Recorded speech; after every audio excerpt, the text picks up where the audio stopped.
Hi there everybody, Sigmund Seroka with another weekly weather explainer for you, and I thought, well, we'll get a little more scientific with you as we are heading into winter break for some students and kids in school. We're going to talk about the Dendritic Growth Zone. Sounds very complicated.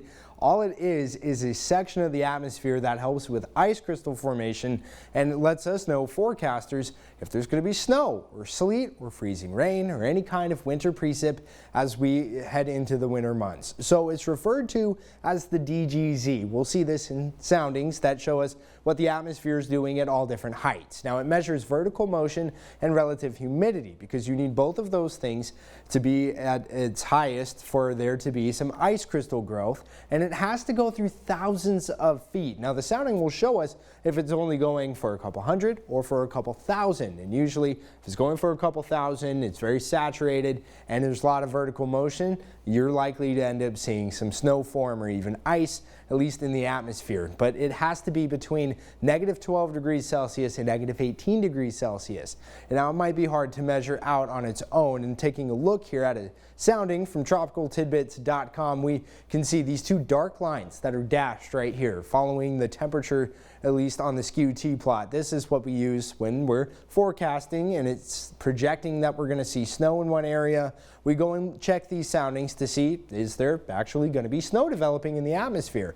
As you can see, the green line, that is how much moisture is in the atmosphere. That is the dew point. When it is the same as this red line, which is the temperature of the atmosphere, means we're saturated. So we are at the highest amount of moisture we can hold at this temperature in this environment. That means it's very easy for ice crystals to form because it's already got the moisture for it. It just needs something to build on, which is dust and anything like that, which is always in the air. Now, as you see here, it shoots straight up. A slight inversion, but not enough to stop any vertical motion. If it was cutting out more, if this temperature down here was shooting straight more to the right and then up, that would be an inversion and that would limit vertical motion, but we don't have that. It's almost going directly straight up, meaning it is climbing thousands of feet quickly. We have lots of air that's going to be rising, so that means there's lots of crystal formation that is going to form, leading to precipitation because it's so saturated. To lift that air, it's got to lose that saturation, got to drop some of that weight so that parcel can keep climbing, cool off, and get out of this zone,